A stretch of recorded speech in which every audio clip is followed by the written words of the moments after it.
Hello students, Uttarakhand की history में हम डिस्कस कर रहे हैं आज उत्तराखंड का पहला पॉलिटिकल एम्पायर, पहली पॉलिटिकल डायनेस्टी जिसका नाम है कुनिंद डायनेस्टी, जिसको हम कुनिंद वंश के नाम से बुलाते हैं। और उत्तराखंड का ये जो पहला पॉलिटिकल हमारे पास एम्पायर है, इस पॉलिटिकल एम्पायर को अगर मैं देखूं तो इसका जो टाइम पीरियड निकल के आता है वो आपका लगभग सेकंड सेंचुरी बीसी से थर्ड फोर्थ सेंचुरी एडी तक का निकल के आता है, राइट। यानी बिफोर क्राइस्ट टू आपका एनो डोमिनी तक हम आ रहे हैं। अगर इस पूरे एम्पायर को अगर मैं देखता हूं तो उत्तराखंड में सबसे पहले राजनीति को स्टार्ट करने वाला अगर कोई एम्पायर आया था तो यही वो एम्पायर था जिसको हमने कुनिंद कहा। अगर मैं अशोका के इंस्क्रिप्शन की बात करता हूं जो हमें कालसी से मिला है, उस अशोका के कालसी के इंस्क्रिप्शन में हमने इस एम्पायर के लिए जो वर्ड यूज किया है वो वर्ड यूज किया पुलिंद। ठीक है, क्या नाम है? पुलिंदा या पुलिंद। तो कुनिंद और पुलिंद में आपको कंफ्यूज नहीं होना है। पहली बात, जब भी हम किसी एम्पायर को डिस्कस करते हैं तो उस एम्पायर को डिस्कस करते हुए सबसे पहले हम उस एम्पायर के सोर्स ऑफ इंफॉर्मेशन को डिस्कस करते हैं, जो मैंने आपको फर्स्ट टॉपिक में भी बताया होगा, है ना। और वो जो हमारे पास सोर्स ऑफ इंफॉर्मेशन है उनकी एक बहुत बड़ी लिस्ट है मेरे पास। जब हमने हिस्ट्री स्टार्ट की थी तो मैंने कहा हिस्ट्री के एविडेंसेस को हम दो पार्ट्स में डिवाइड कर सकते हैं। एक हमारे पास लिटरेरी सोर्स था और एक हमारे पास आर्कियोलॉजिकल जो सोर्सेज होते हैं, यानी पुरातात्विक साक्ष्य जिनको हम कहते हैं। उन्हीं के बेस पे मैं उत्तराखंड के इस एम्पायर को डिस्कस करने जा रहा हूं। तो इस डिस्कशन में आपका सबसे पहले अगर मैं देख रहा हूं तो हम कह रहे हैं आपका हमारे पास लिटरेरी सोर्सेज है, यानी साहित्यिक साक्ष्य। अब ये जो साहित्यिक साक्ष्य हैं, साहित्यिक साक्ष्य, ठीक है। और उसके बाद हमने कहा था कौन से आर्कियोलॉजिकल एविडेंसेस हैं जिनको हम बेसिकली पुरातात्विक साक्ष्य कहते हैं। उनमें हमारे पास इंस्क्रिप्शंस हैं जिनको हम लेख कह लेते हैं, है ना। अब ये लेख ऐसा है कि हमें यहाँ पे जो मिले हैं वो जनरली पत्थर के मिले हैं, तो हम क्या कह सकते हैं? स्टोन इंस्क्रिप्शंस कह सकते हैं इसको, प्रस्तर लेख भी कह सकते हैं। और साथ में हमारे पास है क्वाइंस। कुनिंद एम्पायर को पढ़ने का सबसे बेटर अगर कोई सोर्स है तो उनके क्वाइंस हैं। और ये जो क्वाइंस हैं जनरली ये हमारे पास कॉपर के भी हैं और सिल्वर के भी हैं। तो अब वो किस किस ने स्टार्ट किए, क्या स्टार्ट किए, तो बात का हमारा पार्ट है। लेकिन अभी हमें जो बात करनी है वो सबसे पहले लिटरेचर के बारे में बात करनी है कि लिटरेरी सोर्सेज में हमारे पास क्या है, साहित्यिक साक्ष्यों में हमारे पास क्या क्या है। बच्चा, सबसे पहला हमारे पास साहित्यिक स्रोत है कुनिंदों के स्टडी का, वो है महाभारत। भले ही हम महाभारत को हिस्ट्री का पार्ट नहीं मानते हैं, बावजूद उसके उत्तराखंड की ये जो पॉलिटिकल डायनेस्टी है, पॉलिटिकल आपका एम्पायर है, इस एम्पायर के सोर्स ऑफ इंफॉर्मेशन में सबसे पहला हमारे पास सोर्स ऑफ इंफॉर्मेशन महाभारत है। महाभारत में कुछ वर्ड्स यूज किए हैं, कुछ जातियों के साथ, कुछ कास्टों के साथ इसको मेंशन किया है, हिमालयन एरिया के। हमें उनके बारे में थोड़ा सा देखना पड़ेगा कि भाई क्या क्या वर्ड्स हैं जो इनके लिए यूज हुए। दूसरा हमारे पास निकल के आता है रामायण। रामायण में भी कुनिंदों का आपका डिस्क्रिप्शन मिलता है। मैं और अगर आगे आता हूं तो और हमारे पास है एक बुक अष्टाध्यायी, और इस बुक का राइटर भी मैंने तुम्हें पहले बताया था जिसका नाम है पाणिनि। तो पाणिनि की अष्टाध्यायी ने भी कुछ इनके लिए कहा है ना। और अगर मैं आता हूं तो हमारे पास एक बुक है जिसका नाम है वृहत संहिता, ये लिखी है वराहमिहिर ने। और वराहमिहिर की जो वृहत संहिता है ये भी आपका एक लिटरेचर है जो कि कुनिंदों के बारे में हमें उनकी ज्योग्राफी के बारे में एक बेसिक इंफॉर्मेशन देगा। और फाइनली हमारे पास एक और डिस्क्रिप्शन मिलता है, वो हमें टॉलमी के स्टेटमेंट मिलते हैं। टॉलमी के जो स्टेटमेंट है उसके जो डिस्क्रिप्शन हैं, उन डिस्क्रिप्शन से हमें पता चलेगा कि ये जो एम्पायर है ये एम्पायर सतलज रिवर, है ना, से ब्यास, और ब्यास से फिर आपका यमुना, और यमुना से फिर कहाँ आप चले जाओगे? मायापुर हाट, और उसके बाद सीधा चले जाओगे कहाँ? काली, वहां तक विस्तृत था, है ना। और उस विस्तार में क्या था क्या नहीं था वो आगे की बात है। पहला पार्ट हमारे पास लिटरेचर का। इंस्क्रिप्शंस के बारे में अगर मैं बात करूं, ठीक है, तो इंस्क्रिप्शंस हमारे पास इस डायनेस्टी के खुद के कम है। हम ये भी कह सकते हैं कि नहीं है। अभी तक जो रिकवर हुए हैं वो हमें किसी दूसरे एम्पायर के इंस्क्रिप्शंस रिकवर हुए हैं, और इन एम्पायर्स के इंस्क्रिप्शंस में कहीं ना कहीं इनके लिए कोई ना कोई नाम मिला है। जैसे अशोका का कालसिका इंस्क्रिप्शन है, अशोका का कालसिका एडिक्ट है। और अशोका का जो ये कालसिका एडिक्ट है मेरे ख्याल से हम पहले डिस्कस कर चुके हैं इसको। तो इसमें हमें क्या क्या पढ़ना है? हमें इसका टाइम देखना पड़ेगा, हमें इसका आपका लैंग्वेज देखना पड़ेगा, स्क्रिप्ट देखनी पड़ेगी। उसके बाद हमें देखना पड़ेगा कि उत्तराखंड का जो यमुना रिवर वैली का एरिया था वो किस नाम से फेमस था या किस नाम से मेंशन्ड है। उसके बाद और अगर मैं आगे आता हूं तो हमारे पास लोकेलाइट्स जो थे उत्तराखंड के, उनको किस नाम से बुलाया, इस इंस्क्रिप्शन को किसने डिस्कवर किया, इस इंस्क्रिप्शन को बेसिकली डिस्कवर करने के बाद इसकी स्टडी करने वाला कौन सा पर्सन था, ऐसी कई सारी चीजें हैं। और क्यों अशोक ने ये इंस्क्रिप्शन लगाया? मौर्यन एम्पायर का एक बहुत फेमस रूलर था अशोका, उस अशोका ने अगर ये एडिक्ट लगाया, इंस्क्रिप्शन लगाया, तो क्यों लगाया? और लगाने के बाद फिर इसने जो ये एम्पायर जिसको मैं पढ़ाने जा रहा हूँ कुनिंदों का, कुनिंदों के लिए क्या वर्ड यूज किए, ऐसी कई सारी चीजें जो डिस्कस करेंगे। इसके अलावा हमें कुछ इंस्क्रिप्शन मिले हैं मथुरा से। मथुरा कहाँ है? यूपी में। और एक और मिलता है भरहूत, भरहूत आपका मध्य प्रदेश में। तो भरहूत से, मथुरा से इंस्क्रिप्शंस मिले और उन इंस्क्रिप्शंस में कुनिंद जैसे, पुलिंद जैसे वर्ड यूज किए गए हैं। इसका मतलब ये नहीं है कि ये इंस्क्रिप्शंस इनके हैं, ये किसी दूसरे एम्पायर के इंस्क्रिप्शंस हैं जिन्होंने डेफिनेटली कंटेम्परेरी कंडीशंस में, समकालिक जो आपका परिस्थितियां होंगी उन परिस्थितियों में इनका उल्लेख किया होगा। तीसरा मेरे पास सोर्स ऑफ इंफॉर्मेशन जो निकल के आता है वो है आपका कुनिंदों के कॉइन्स। सबसे ऑथेंटिक सोर्स, सबसे बेटर सोर्स अगर किसी डायनेस्टी के बारे में इंफॉर्मेशन देने का काम कर रहा है तो उसके क्वाइंस दे रहे हैं, और उन्हीं में कुनिंदों के क्वाइंस हैं। और इन क्वाइंस में हम डिस्क्रिप्शन देखेंगे या इसका डिवीजन देखेंगे तो इनको दो पार्ट से डिवाइड कर सकते हैं। कुनिंदों के जो क्वाइंस हैं उन क्वाइंस में हमारे पास पहला जो है वो हम कह सकते हैं कि पूर्ववर्ती सिक्के। क्या नाम है? पूर्ववर्ती सिक्के, जिनको हम इनिशियल क्वाइंस कहते हैं। और ये जो हमारे पास इनिशियल क्वाइंस हैं, इन इनिशियल क्वाइंस में हम कहेंगे कि इनके जो क्वाइन थे वो कॉपर के बने हुए थे, यानी तांबे के बने हुए थे, ताम्र जिनको हम कहते हैं। और कॉपर के जो ये आपके सिक्के थे इनमें प्राकृत लैंग्वेज और ब्राह्मी स्क्रिप्ट थी।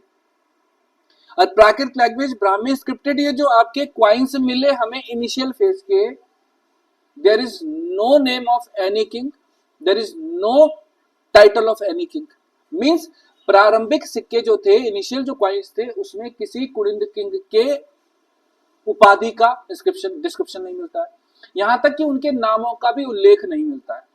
तो इसका मतलब तो यही हो गया ना कि प्रारंभिक जो सिक्के होंगे, इनिशियल जो क्वाइंस होंगे, उन इनिशियल क्वाइंस में कुनिंदों के सिक्के हमें पता चल गए कि कॉपर के क्वाइंस थे, उसमें कादस्य जैसा वर्ड लिखा है, काद जैसा वर्ड लिखा है। कादस्य या काद का मतलब होता है जन या कबीला, ग्रुप ऑफ पीपल, लेकिन राजा का नाम नहीं है, उनका उपाधि नहीं है, उनके टाइटल नहीं है। तो इसका मतलब तो यही हो गया कि डेफिनेटली वो वर्क तो कर रहे थे, लेकिन किसी का फ्यूडल बनकर वर्क कर रहे थे, किसी के सुपरविजन में वर्क कर रहे थे, वो इंडिपेंडेंट नहीं थे। मे बी वो किंग अशोक राव जिसके सुपरविजन में उन्होंने बात किया, यही रीजन है कि हमें आपका किसी कुनिंद किंग का आपका डिस्क्रिप्शन नहीं मिलेगा, राइट। लेटर क्वाइंस की अगर मैं बात करता हूं तो लेटर क्वाइंस हमारे पास वो क्वाइंस हैं जिनको हम कह सकते हैं कि इनमें किंग्स के नेम मिलेंगे, किंग्स के यहाँ पर टाइटल्स भी मिलेंगे, यानी राजाओं के नाम मिले, उनकी उपाधियां मिली, और साथ साथ में यहाँ पर हमें कुछ लिखाव भी मिला राजाओं के बारे में। तो ये जो हमारे पास उत्तरवर्ती सिक्के हैं जिनको हम लेटर क्वाइंस कह रहे हैं कुनिंदास के, इन क्वाइंस को अगर मैं देख रहा हूं तो इनको हमने फर्दर डिवाइड किया है 3 पार्ट्स में, ठीक है। इन 3 पार्टों में हमारे पास जो सबसे इंपॉर्टेंट क्वाइन है वो है अमोदभूति का coin. Amodbhuti was the powerful ruler of this dynasty, और इस एम्पायर का, इस डायनेस्टी का सबसे जो पावरफुल रूलर था, यही तो वो रूलर था जिसने इस एम्पायर को पीक पे पहुंचाने का काम किया था, यानी आपका क्या कर दिया, इसको उन्नति की दशा में ले जाने का काम किया। तो ऐसा क्या किया होगा इसने, वो हम देखेंगे। अमोदभूति के बाद बच्चों जो नेक्स्ट क्वाइन आए वो आए Almora type of coins, Almora प्रकार के सिक्के भी कहते हैं इसको।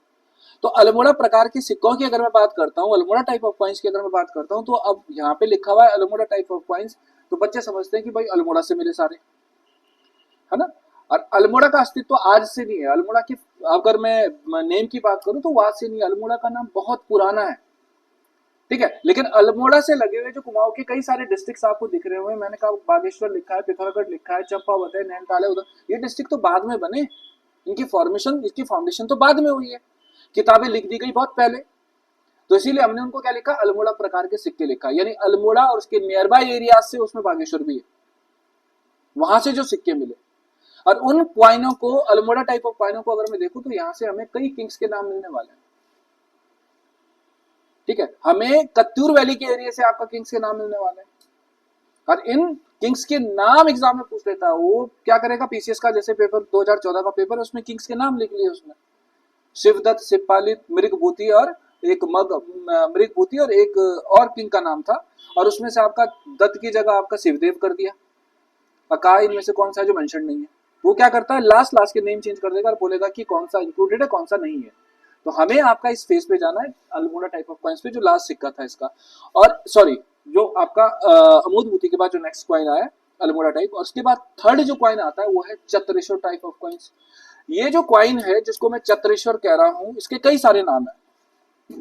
इसे चत्रेश्वर के साथ अगर मैं देखूं तो इसको हम कहते हैं, देखो है छत्रेश्वर, इसको कहते हैं चत्रेश्वर, ठीक है। इसको कहते हैं आपका अनाम टाइप, अनाम प्रकार, अनाम प्रकार या स्थानक या स्थानिक शिव प्रकार, शिव प्रकार। अब सोचो, एक ही सिक्कों को हमने कह दिया कि ये छत्रेश्वर टाइप ऑफ कॉइन है, ये चत्रेश्वर टाइप ऑफ कॉइन है, ये अननोन टाइप ऑफ कॉइन है, ये आपका Lord Shiva type of coin है। तो अब ये जो सिक्का है, इस सिक्के के लिए इतने सारे नाम क्यों यूज किए? इसलिए यूज किए कि इस सिक्के में जो आपका पर्सन, ठीक है, उन्होंने फिगर आउट किया है, उसको आइडेंटिफाई करना आपका चैलेंज था राइटर्स के लिए, हिस्टोरियंस के लिए, आर्कियोलॉजिस्ट के लिए। तो किसी ने उसको चत्रेश्वर आपका किंग कहा, किसी ने छत्रेश्वर किंग कहा, किसी ने कहा ना जी इसके हाथ में तो त्रिशूल है तो ये शिवजी है ना। तो उसके बेस पे आपका फिर एक टाइटल भी लिखा हुआ है या एक आपका बहुत बड़ा डिस्क्रिप्शन लिखा है, भगवत चत्रेश्वर परम महात्मन। अब उसको भगवान मानो, उसको चत्रेश्वर मानो, उसको महात्मा मानो, या उसको क्या मानो, तो उससे बढ़िया उसको क्या मान लो, अननोन टाइप ऑफ कॉइन मान लो, ठीक है। तो ये हमारे पास ये एम्पायर है जिसके बारे में हमें ये बेसिक इन्फॉर्मेशन देनी है, और उसी इन्फॉर्मेशन के बेस पे हम इस एम्पायर को आगे बढ़ाने का काम करते हैं, राइट। ये आ जाओ आगे। सबसे पहले महाभारत, ठीक है। महाभारत एक एपिक है, आपको पता है ना। अब मैं ये नहीं कह रहा हूँ कि महाभारत अगर एपिक है तो हमें इसको हिस्ट्री में पढ़ना चाहिए, लेकिन उत्तराखंड की हिस्ट्री में जब हम कुनिंदों को पढ़ते हैं तो कुनिंदों को डिस्क्रिप्शन देने के लिए हम इस स्टेटमेंट को लाते भी हैं, और एग्जाम में पूछा भी जा रहा है, इसलिए हमें पढ़ाना भी पड़ता है। तो अब ये जो हमारे पास महाभारत है, इस महाभारत का वन पर्व नाम सुना होगा आपने। महाभारत में अलग अलग टॉपिक्स हैं, चैप्टर्स हैं, उन्हीं में से एक आपका हमारे पास पार्ट पड़ता है जिसका नाम है वन पर्व। क्या नाम है? वन पर्व। और महाभारत का जो वन पर्व है उसका उसमें बहुत सारा डिस्क्रिप्शन मिलता है। अब कुनिंदों के लेके जो आपका हमारे पास यहाँ पे डिस्क्रिप्शन मिलता है, एक वर्ड, वो है द्विज श्रेष्ठ। द्विज श्रेष्ठ, उत्तराखंड पीसीएस 2014 का क्वेश्चन, उत्तराखंड पीसीएस में भी 2018 में भी क्वेश्चन है।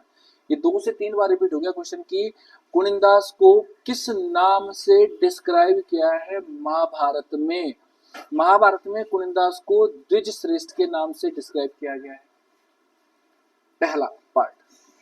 अब द्विज श्रेष्ठ के नाम से पार्टिसिपेट मतलब इनको मेंशन किया या किसी और नाम से भी मेंशन किया, तो उससे पहले थोड़ा सा मैं कुछ जातियों के बारे में बताऊंगा यहाँ पे कि महाभारत में ऐसा नहीं है कि केवल कुनिंदों के बारे में बात की गई है, महाभारत में कुछ अन्य आपका जातियों के बारे में बात की गई है, कुछ अदर कास्ट के बारे में बात की गई है, जिसमें से हमारे पास हिली एरिया में रहने वाली जो ट्राइब्स हुआ करती थी या हिली एरिया में रहने वाली जो कास्ट हुआ करती थी, उनमें किरात, कोल, किरात, खस तो ऑलरेडी थे, है ना। इन्होंने कहा तंगण, किरात,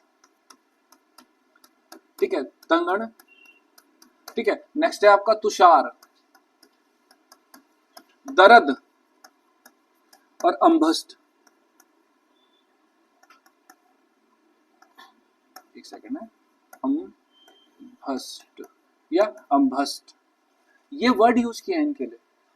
यानी महाभारत के अकॉर्डिंग जो ये हिली एरिया था हिमालय का, इस हिमालय एरिया में कुनिंद अकेले नहीं थे, कुनिंदों के साथ साथ यहाँ पे किरात, तंगण, तुषार, दरद और अंबस्ट जैसी जातियां भी काम कर रही थी या उनके कंटेम्पररी आपका वर्क कर रही थी, ठीक है। तो यहाँ पे द्विजश्रेष्ठ पे क्वेश्चन आ रखा है। और महाभारत में कौन कौन सी जातियों का उल्लेख मिलता है, कौन कौन सी कास्टों का डिस्क्रिप्शन मिलता है, किराते, तंगण, तुषार, दरद और अंबस्ता। हो सकता है कि ये पूछ ले कि द्विजश्रेष्ठ के साथ कौन कौन सी कास्ट थी जो आपका बेसिकली क्या कर रही थी, इसके कंटेम्पररी कंडीशंस में आपका वर्क कर रही थी, राइट, या समकालीन परिस्थितियों में काम करने का जो है मतलब समकालीन परिस्थितियों में उनके साथ साथ काम कर रही थी। अब यहीं पे वन पर्व का एक और स्टेटमेंट ले लो। वन पर्व का जो स्टेटमेंट है उस स्टेटमेंट का कहना है कि महाभारत के बैटल में कुनिंदों ने पांडवों को सपोर्ट दिया, ठीक है। महाभारत के बैटल में कुनिंदों ने पांडवों को सपोर्ट दिया, यानी किसके अगेंस्ट वर्क किया इन्होंने, कौरवों के अगेंस्ट वर्क किया। एक और बात कि जब ये महाभारत का बैटल हुआ, महाभारत के बैटल में पांडवों ने जब एसेसिनेशन कर दिया कौरवों का, कौरवों की हत्या कर दी गई, कौरवों को डिफीट दे दी गई, तो उसके बाद पांडव कहां के लिए जा रहे थे, स्वर्ग रोहिणी की तरफ जा रहे थे। जब तो स्वर्ग रोहिणी की तरफ जाते हुए इन पांडवों को जो शेल्टर दिया, जो एज आपका गेस्ट ट्रीट किया किसी किंग ने, तो वो भी कुनिंदों का एक किंग था जिसका नाम था सुबाहु। तो Subahu was the ruler of Shripur. Shripur का नाम सुना है, कहा है, ठीक है। तो श्रीपुर के कई सारे नाम है, श्रीपुर कहते हैं इसको, ठीक है, इसको श्री क्षेत्रा भी कहते हैं, क्षेत्रा, ठीक है, इसको श्रीयंत्र भी कहते हैं, राइट। तो महाभारत के according a famous ruler of Kunindas जिसका नाम क्या था, Subahu, help Pandavas in the battle of Mahabharata, and उनको कहां पे शेल्टर दी उसने, श्रीपुर में शेल्टर दी, यानी कहां पर, अपनी कैपिटल में शेल्टर दी, यानी श्रीनगर में शेल्टर दिया होगा उनको, आपका आतिथ्य ग्रहण किया उन्होंने, और उसके बाद वो आपका मूव कर जाते हैं और आगे, है ना। तो ये स्टेटमेंट आपने शायद बुकों में पढ़े भी होंगे, किताबों में पढ़े भी होंगे। अब मैं एक स्टेटमेंट ला रहा हूं यहाँ पर, कहाँ का, डी शर्मा का। डॉक्टर डी शर्मा का नाम सुना होगा आपने, बहुत फेमस राइटर है उत्तराखंड के कल्चर पे बहुत सारी किताबें लिखी है इन्होंने। अब डॉक्टर डी शर्मा ने एक स्टेटमेंट दिया है, एक वर्ड यूज किया है यहाँ पर, ठीक है, मैं दिखा देता हूं तुम्हें ये वर्ड, ये वाला, ये है एकास नारहा।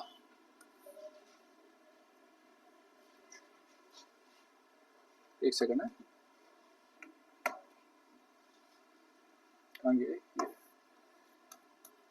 एकास नारहा, ये वर्ड यूज किया है, ठीक है। अब यहाँ पे हमने कहा तो जो वन पर्व था, वन पर्व में आपका पांडवों ने महाभारत के बैटल में सपोर्ट दिया, वन पर्व के अकॉर्डिंग दुश्रेष्ठ का। अब नेक्स्ट अगर मैं देखता हूं तो दुर्योधन ने आपका इनको क्या कहा है, एकास नारहा वर्ड यूज किया है, ठीक है, और ये कहां पर किया है, सभा पर्व में। सभा पर्व अलग अलग पार्ट है महाभारत के, इन्हीं में से एक पर्व है सभा पर्व। तो हो सकता है कि वो जैसे अभी तक पूछ रहा था किसका, वन पर्व का, वो फ्यूचर में ये पूछ ले कि सभा पर्व के अकॉर्डिंग जो पांडवा ये कुनिंदास थे उनको किस नाम से बुलाया है, उन्होंने कहा एकाश नारहा के नाम से बुलाया है। और एकाश नारहा के नाम से जब किसने बुलाया, दुर्योधन ने बुलाया होगा, तो दुर्योधन ने वो ओकेजन भी तो होगा कोई, उसने कराया था एक यज्ञ जिसको हम कहते हैं राजसूय, ठीक है। तो किसके अकॉर्डिंग, सभा पर्व के अकॉर्डिंग दुर्योधन जब क्या परफॉर्म करा रहा था, राजसूय यज्ञ, राजसूय आपका सेक्रीफाइस क्या करा था, परफॉर्म करवा रहा था, उसमें उसने यहाँ पर इन कुनिंदों के लिए एक वर्ड यूज किया है, वो है एकाश नारहा, यानी को ट्रेवलर्स, ठीक है, sitting on a throne together. मतलब हम कंटेम्पररी कह सकते हैं कि दुर्योधन के अकॉर्डिंग ये वो लोग थे जो एक ही टाइम पीरियड में, ठीक है, उसके कंटेम्पररी वर्क कर रहे थे, या क्या कर रहे थे, वो एक ही थ्रोन पर एक साथ मिलकर काम कर रहे थे। तो अब यहाँ पे तीन वर्ड आ गए हमारे पास है, एक हमने कहा यहाँ पर द्विजश्रेष्ठ, ठीक है, बाकी हमने कई जातियों का नाम ले लिया, और एक हमने नाम ले लिया यहाँ पे किसका, एकाश नारहा वर्ड का। इसको नहीं भूलना है आप लोगों को, बहुत इंपॉर्टेंट पार्ट है, मैंने पहले बता दिया, एग्जाम में पूछ सकता है, ये नया वर्ड है, ये शायद तुमने सुना भी नहीं होगा, द्विजश्रेष्ठ तो कई बार सुना होगा क्योंकि पेपर तुम दे रहे हो रोज। अब आते हैं नेक्स्ट पे, अष्टाध्यायी का नाम सुना है, पाणिनि की, है ना, बहुत फेमस बुक है। और पाणिनि की जो अष्टाध्यायी है, इस अष्टाध्यायी को लेके एक स्टेटमेंट मैंने आपको पहले बता दिया था, और पाणिनि ने अष्टाध्यायी में कुनिंदों के लिए जो वर्ड यूज किया है, वो वर्ड यूज किया है कुलुन।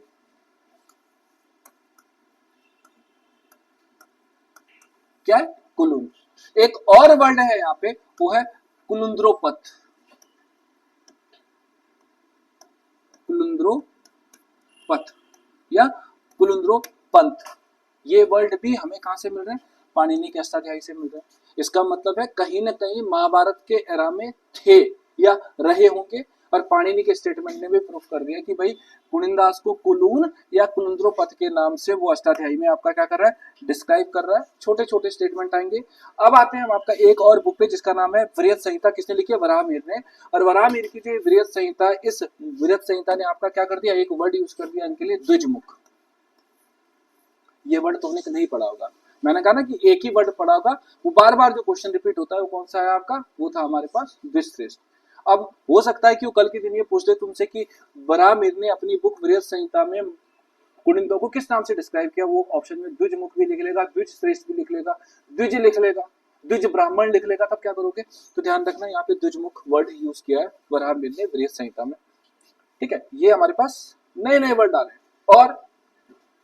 और इसने क्या कहा, और इसने कहा कि ये जो आपका द्विज मुख थे, यानी जो ये कुनिंद थे, ये कुनिंद आपका इनहेबिटेंट्स थे, यानी कहाँ के रहने वाले थे? नॉर्थ ईस्ट के। अब अगर इंडिया का मैप देखते हो तो इस इंडिया के मैप के अकॉर्डिंग इससे ऊपर अगर देखते हो तो हमारे पास कश्मीर था, कुलुत था। ठीक है, ये तो आपका नॉर्थ वेस्ट हो गया। अब नॉर्थ ईस्ट की तरफ इधर ही तो आएंगे हम। तो अब कौन कह रहा है यहाँ पर? यहाँ पे हमारे पास वृहत संहिता कह रही है कि ये जो लोग थे जिनको हम कुनिंद कह रहे हैं, यानी द्विजमुख जिनको कह रहा है, वो नॉर्थ ईस्ट में आपका वर्क कर रहे थे। और इनके साथ जो कंटेम्पररी आपका क्या थे, यहाँ पे आपके कुछ किंगडम्स रहेंगे या स्टेट्स रहेंगे, उनमें था कश्मीर। कश्मीर नॉर्थ वेस्ट में है हमारे पास, तो भाई कश्मीर का नॉर्थ ईस्ट तो हमारा यही होगा, उत्तराखंड। नेक्स्ट है कुलुत। कुलुत आपका हिमाचल प्रदेश में वर्क करेंगे। अभी जब मैं उत्तराखंड की हिस्ट्री आगे पढ़ाऊंगा तो कुलुत को भी मैं पढ़ाऊंगा। कुलुतों के हमें कुछ क्या मिले, यहाँ पे सिक्के मिले हैं, वीर यश के सिक्के मिले हमें, राइट। तो कुलुत हो गया, और उसके साथ साथ आपका सहरिंद्र या सरहिंद्र, ये हमारे पास कुछ क्या थे, किंगडम्स थे, जो कि कंटेम्पररी कंडीशंस में आपका वर्क कर रहे थे, किसके साथ? आपका इन कुनिंदों के साथ। ठीक है, तो अष्टाध्यायी का स्टेटमेंट द्विजमुख याद रखोगे। नीचे वाला तो नहीं पूछा, लेकिन द्विजमुख एक इंपॉर्टेंट वर्ड है, ये भी हमारे पास और आगे आ गया। और लास्ट में अगर मैं एक स्टेटमेंट देखता हूं तो आपका टॉलमी पे आ जाओ। बच्चों, टॉलमी के जो स्टेटमेंट है, उन टॉलमी के स्टेटमेंट से हमें जनरली क्या मिलता है? अब इनका डिस्क्रिप्शन मिलता है कि कहां से कहां तक डिस्ट्रीब्यूटेड थे, है ना, ज्योग्राफिकल एरिया कहां से कहां तक था। तो अगर मैं यहाँ पर वर्ड यूज करूं कि टॉलमी जो था हमारे पास ग्रीक हिस्टोरियन था, उसके डिस्क्रिप्शंस की अगर हम बात करते हैं तो उस डिस्क्रिप्शन में एक वर्ड आता है कुलिंद्रिन। कुलिंद्रिन, एक तो ये वर्ड आता है। अब इस कुलिंद्रिन को अगर मैं कह रहा हूं कि ये कुलिंद्रिन था, तो ये कुलिंद्रिन अब किस किस एरिया में था, या कौन सा आपका बॉर्डर था जिसके बीच में ये डिस्ट्रीब्यूटेड था। तो अब यहाँ पर टॉलमी का जो स्टेटमेंट है, उस टॉलमी के स्टेटमेंट से कुछ रिवर्स के नाम आएंगे आपके पास। आप गौर से अगर रिवर्स के नाम देख रहे हो तो इनमें से आपने सारी रिवर्स के नाम सुने होंगे। आप यहाँ पे नाम सुन रहे हो ब्यास रिवर का, ठीक है। ब्यास के बाद आप देख सकते हो यहाँ पे यमुना रिवर है, और यमुना के बाद आपकी कौन सी है? आपका यहाँ पर एक और रिवर है, गंगा। तो अब इस टॉलमी के स्टेटमेंट के अकॉर्डिंग हमने कहा ये कुलिंद्रिन जो थे, ये कहां पे रह रहे थे?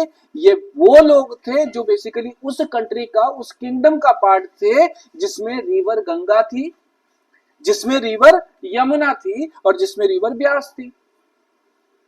तो अब जो आपका हमारे पास यहाँ पे रिवर थी गंगा, यमुना और ब्यास, इसमें जो सेंटर में रिवर थी वो कौन सी थी? यमुना, है ना। तो उत्तराखंड का मैप अगर देखते हो तो भाई उत्तराखंड के मैप पे तो यमुना उत्तराखंड के वेस्टर्न पार्ट में जो हिमाचल के साथ बॉर्डर बना रही है, और उसके बाद जब हिमाचल की तरफ जाते हो तो हमारे पास कौन सी रिवर आती है? ब्यास।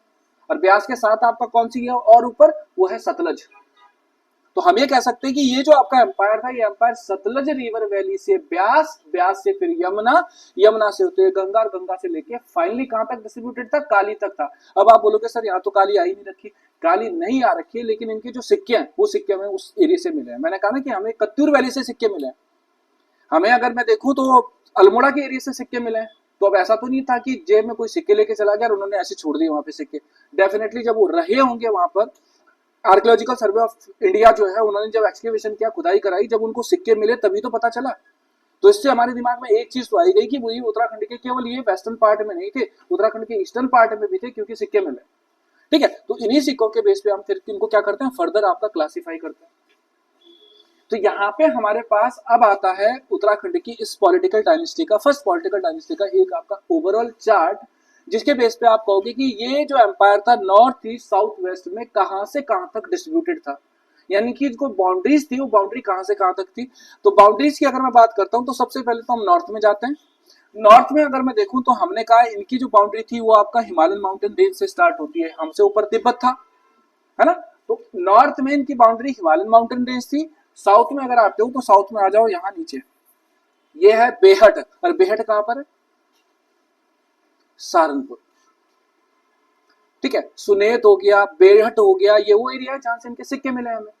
तो इसका मतलब है हमने कहा कि जो कुनिंद एम्पायर था वो नॉर्थ में हिमालयन माउंटेन रेंज से स्टार्ट होकर साउथ में ये आपका सहारनपुर डिस्ट्रिक्ट का जो आपका कौन सा एरिया था, जो अपर एरिया था, उसमें बेहट और सुनेत जैसे एरियाज तक डिस्ट्रीब्यूटेड थे। नॉर्थ से साउथ आ गए। हम कहते हैं ईस्ट में हमने कहा मैक्सिमम काली रिवर, क्योंकि कत्यूर वैली तक तो हम पहुंच ही गए थे, है ना। तो कत्यूर वैली से फिर आपका जो है कहाँ जाओ, आपका पिथौरागढ़ की तरफ जाओ, और काली रिवर से लेके हम आते हैं आपका कहाँ पर, यहाँ पे सतलज रिवर तक। ठीक है, तो इसी काली के बाद आपका जो है सतलज रिवर की तरफ अगर हम आते हैं तो काली के बाद हमारे पास गंगा, गंगा के बाद सेंटर में कौन सी आई, यमुना, और यमुना के बाद आपका ब्यास, और ब्यास के बाद सतलज। तो ये जो एम्पायर था ये कोई छोटा मोटा एम्पायर नहीं था, बहुत बड़ा एम्पायर था। उसी बेस पे ये क्लासिफिकेशन आपको दिखेगा। तो अगर क्लासिफिकेशन में हम बाउंड्रीज कहें तो हमने कहा नॉर्थ में हिमालयन माउंटेन रेंज, साउथ में आपका सुनेत और बेहत यानी सहारनपुर डिस्ट्रिक्ट। अगर ईस्टर्न डायरेक्शन में भेज जाता हूं तो काली, महाकाली, और मैं कहा जाता हूं अगर यहाँ पे वेस्ट में जाता हूं तो वेस्ट में हमारे पास सतलज रिवर तक इनकी बाउंड्री डिस्प्यूटेड थी। मैं और आगे आता हूं अब, तो यहाँ पे हमारे पास स्टेटमेंट मैं बाद में दूंगा। ठीक है, यहाँ पे टाइम क्रोनोलॉजी की मैं बात करता हूँ। तो मैंने कहा कि भाई ये वो एम्पायर था जो एनो बीसी से लेके यानी बिफोर क्राइस्ट से लेकर एनो डोमिनी में जा रहा है। तो हम कह रहे हैं कि लगभग आपका ये कहां से स्टार्ट होता है, ये 2000 बीसी के आसपास स्टार्ट होता है बिफोर क्राइस्ट, और वहां से 3rd-4th सेंचुरी एडी तक आ रहा है। तो इसका मतलब है आपका बहुत लंबा टाइम पीरियड रहा होगा ना। इस टाइम पीरियड में डिफरेंट डिफरेंट फेजेस रहे होंगे, और इन डिफरेंट डिफरेंट फेजेस में फिर हम देखेंगे कि कौन कौन से किंग रहे होंगे। तो ये जो टाइम क्रोनोलॉजी है, इस क्रोनोलॉजी में हमने कहा कि 2nd सेंचुरी जो बीसी थी वहां से लेके हम कहां पहुंच गए, 3rd-4th सेंचुरी एडी तक आ गए। और उसी क्लासिफिकेशन में हमने कहा फर्स्ट आपका phase, second phase, third phase, यानी प्राइमरी आपका जो कुनिंदाज या एंशिएंट कुनिंदा जिसको हम कहते हैं। दूसरा हमारे पास आएगा सेकंड फेज जिसमें हम मध्यवर्ती कुनिंद कहेंगे, यानी आपका मिडवल कुनिंदाज कहेंगे। और थर्ड जो फेज आएगा वो आपका कौन सा आएगा, मॉडर्न कुनिंदाज का आएगा। ठीक है, यानी ये वो सक्सेसर कुनिंदाज थे, ठीक है, जहां से आपका इनका फिर डिक्लाइन भी स्टार्ट होगा। मतलब सबसे ज्यादा पीक पे यहीं पे आए, लेकिन अमोदभूति तक पीक पे रहे। अमोदभूति के बाद आपका एक डिक्लाइन हुआ जिसकी वजह से वीक सक्सेसर्स आए बाद में। अमोदभूति का डेथ, अमोदभूति के बाद जो वीक सक्सेसर्स थे, कमजोर उत्तराधिकारी थे, उन्हीं कमजोर उत्तराधिकारियों की वजह से आपका अडल्ट्रेशन हुआ। अडल्ट्रेशन समझते हो, मिक्सिंग। ये जो पहला फेज है, इस पहले फेज में हमारे पास, ठीक है, कई लोग तो इसको हिस्टोरिक भी नहीं मानते हैं इस वाले फेज को।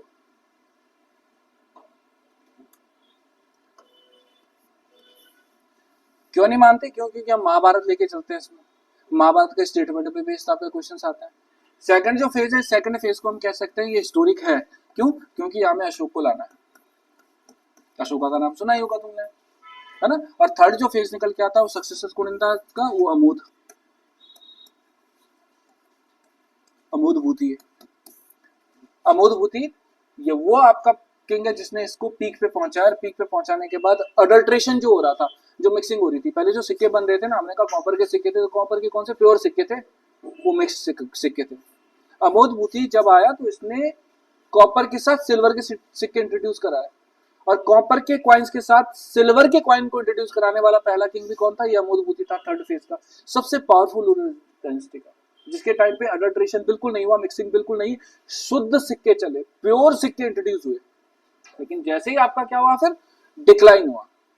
तो अब जब किंग पावरफुल होता है तो सब कुछ ठीक होता है, लेकिन जब राजा ही कमजोर हो तो डेफिनेटली फिर आपका चोर बाजारी बढ़ती है। यही रीजन था कि अब यहाँ पे अडल्ट्रेशन होगा, और जो क्वाइंस थे उनकी क्वालिटी गिरेगी, क्वालिटी गिरेगी तो मार्केट में आपका जो है क्या क्या आएगा, यहाँ पे आपका प्रॉब्लम आएगी, है ना। तो लोगों का जो आपका लाइफ स्टाइल एक बार बेटर कंडीशन में चला गया था, वो फिर आपका कहाँ आएगा, नेगेटिव होता जाएगा, नीचे की तरफ होता जाएगा। उसके बेस पे आपका जो है हम इनको क्लासीफाई करेंगे।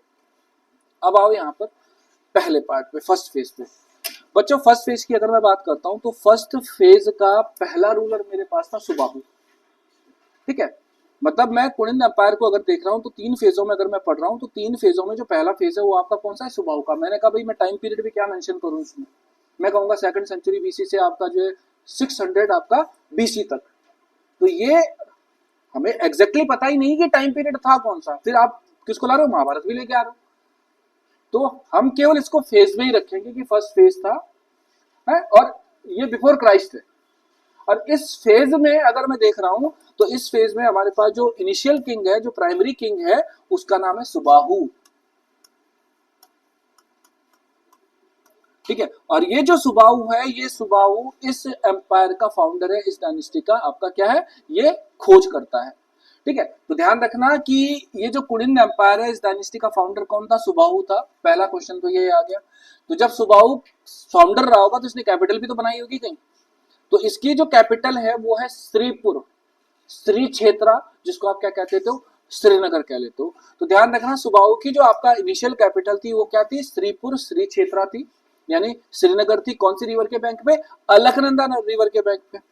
अब आप बोलोगे सर क्या कंफर्म है, कंफर्म तो कुछ भी नहीं है, लेकिन हमने कोल किरात खस पढ़े थे। तो जब मैंने किरात पढ़े थे तो मैंने कहा था कि पाशुपत वेपन को लेके जब आपका किरातों के साथ अर्जुन का झगड़ा हुआ तो उसमें भी यही लिखा हुआ था कि अर्जुन का जो स्ट्रगल हुआ किरातों के साथ वो सुबाहु के श्रीपुर एरिया में अलकनंदा रिवर के बैंक पे, यानी उसकी कैपिटल पे हुआ। तो यही तो लिखा है यहाँ पे भी। और आगे आओगे तो अब इसने क्या किया, श्रीनगर में ही अलकनंदा रिवर वैली के एरिया में, भाई देहरादून है तो देहरादून में आप क्या देख रहे हो, करणपुर देख रहे हो, आप धर्मपुर देख रहे हो या रायपुर देख रहे हो, है ना। सिटी तो एक ही, लेकिन उस सिटी में आपका अलग अलग आपका क्या हो गया, हमारे पास टाउन्स डेवलप हो गई या फिर आपका अलग अलग एरियाज डेवलप हो गए।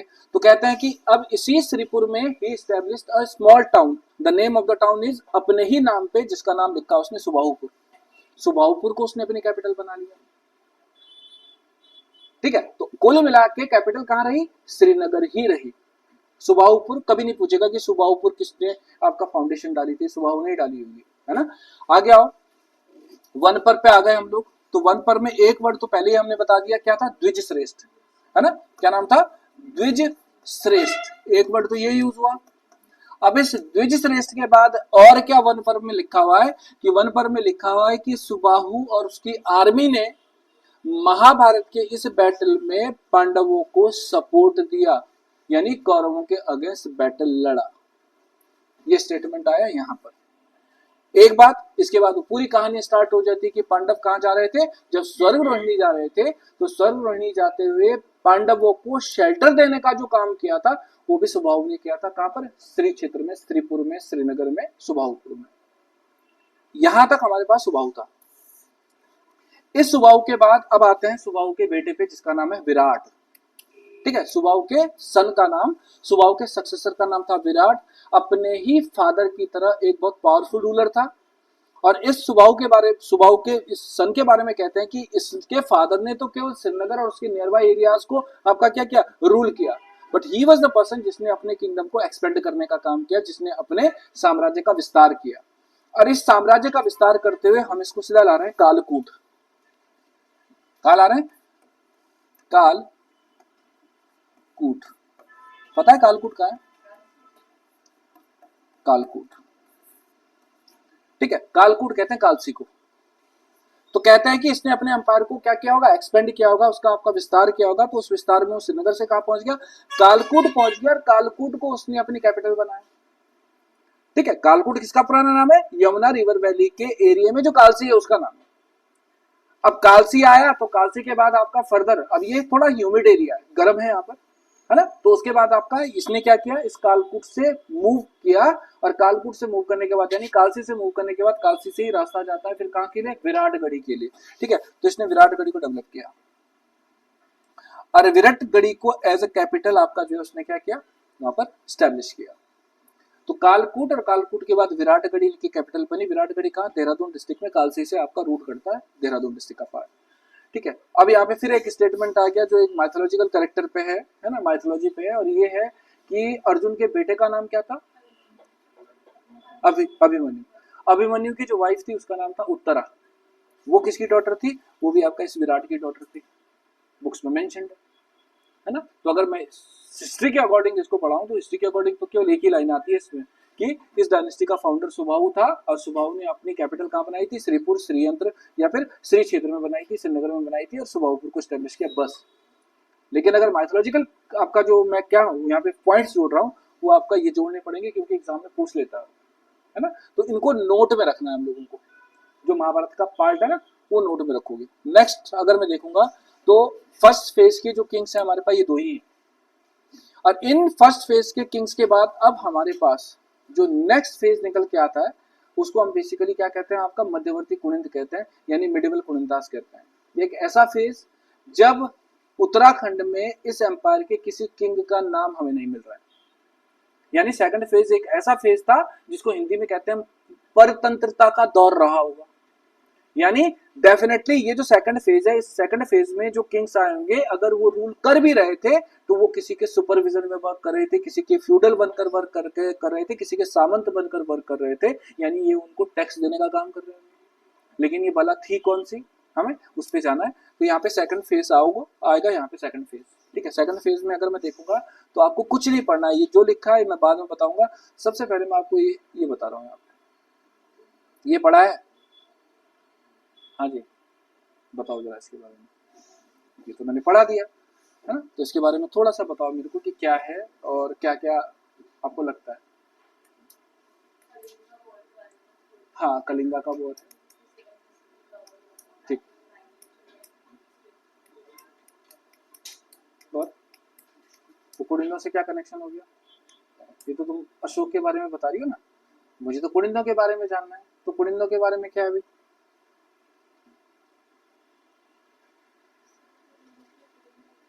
कुलिंदों को कुड़िंद नाम से इन्होंने आपका बेसिकली मेंशन किया अपने डिस्क्रिप्शन में, और इस एरिया को भी तो मेंशन किया होगा कुछ, अपरांत। बस उसी पूरी 2 लाइनों के लिए हमें इस पूरे सिस्टम को देखना पड़ता है, राइट। तो अब हमारे पास जो सेकंड फेज है किसका? कुड़िंदों का। इस कुड़िंदों के फेज में अगर मैं देखता हूं तो there is no description of any king, there is no description of any title of any king. Means ये जो आपका सेकंड फेज था, ये वो सेकंड फेज था जिसमें किसी किंग का, किसी राजा का क्या नहीं था, यहाँ पर नाम नहीं था, न तो उनकी उपाधियों का अंकन था।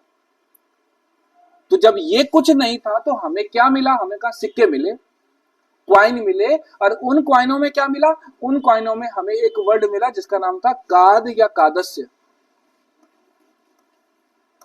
काद या कादस्य, काद या फिर कादस्य, ये वर्ड मिला हुआ लिखा हुआ है। ठीक है, और साथ में आपको पुलिंद। तो ठीक है भाई, पुलिंद कोई राजा तो नहीं था, ये तो कोई एम्पायर था। ठीक है, और इनके जो सिक्के मिले वो कैसे मिले? आपके कॉपर के मिले, यानी तांबे के मिले, ताम्र सिक्के मिले, जो कि अडल्ट्रेंट है, यानी आपका जो मिक्स्ड है, जिसमें आपका अशुद्धि है। तो इन सिक्कों में हमने का क्या वर्ड था? काद, कादस्य। ठीक है, काद का मतलब होता है बच्चों जन, यानी कबीला। मीन्स अब ये जो काद या कादस्य वर्ड मिला है, इस काद या कादस्य वर्ड से हमें पता चलता है कि ये बेसिकली एक आपका ग्रुप की तरह, एक कबीले की तरह, या फिर ग्रुप ऑफ पीपल की तरह रह रहे थे।